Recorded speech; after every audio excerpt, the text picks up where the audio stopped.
आता आपण पुन्हा एकदा कोल्हापुरात जाऊयात. राहुल, आता तू आहे त्यामुळे खरं तर आता प्रेक्षकांना मी सांगू इच्छिते की कोल्हापुरातून खूप निकाल यायला लागलेत की गोकुळचे जे माजी अध्यक्ष अरुण डोंगळे त्यांच्या ज्या कन्या होत्या त्या विजयी झालेल्या आहेत.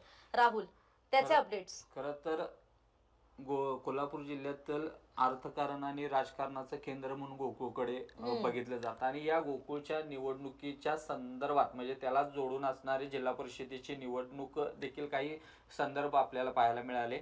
कारण गोकुळचे माजी अध्यक्ष आहेत विश्वास नारायण पाटील आणि त्याचबरोबर माजी अध्यक्ष अरुण डोंगळे हे देखील आहेत आणि त्यांचे विश्वास पाटलांचे पुत्र सचिन पाटील हे पाडळी खुर्दमधून निवडणुकीच्या रिंगणात आहेत. तर अरुण डोंगळे यांची कन्या जी आहे ती कसबा तारळीमधून अमृता डोंगळे ह्या निवडणुकीच्या रिंगणात आहेत आणि अमृता डोंगळे यांचा विजय झालेला आहे.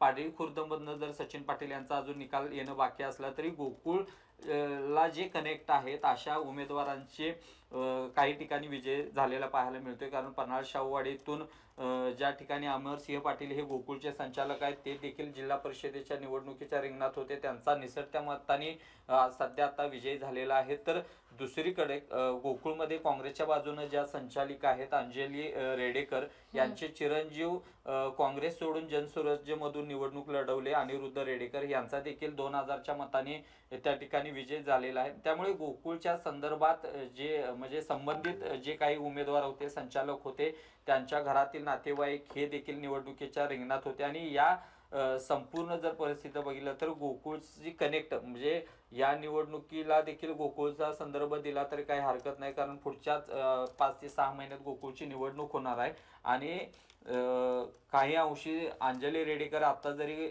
महाविकास आघाडीमधून गोकुळच्या संचालिका विजयी झाल्या असल्या तरी आगामी काळात त्या जनसुराज्यच्या किंवा महायुतीच्या कोणत्याही पक्षातून म्हणजे नेत्यांकडून त्या गोकुळच्या संचालिका म्हणून उतरायला मागे पुढे बघणार नाहीत हे देखील या निमित्तानं म्हणावं लागेल आपल्याला. राहुल, तू आता खरं तर गोकुळ आणि कोल्हापूरच्या राजकारणाविषयी विश्लेषण केलंस. म्हणजे आपल्याला खरं तर कोल्हापूर आणि गोकुळ बद्दल जेवढ्या गोष्टी माहिती असतात ना त्या आपण जेवढ्या वर्तमानपत्रातून वाचतो, पण राहुल जेव्हा ग्राउंडवर असतो तेव्हा त्याला तिथल्या आतल्या गोष्टी असतात आणि तेच आपण त्याच्याकडून काढून घेण्याचा प्रयत्न खरं तर करतोय.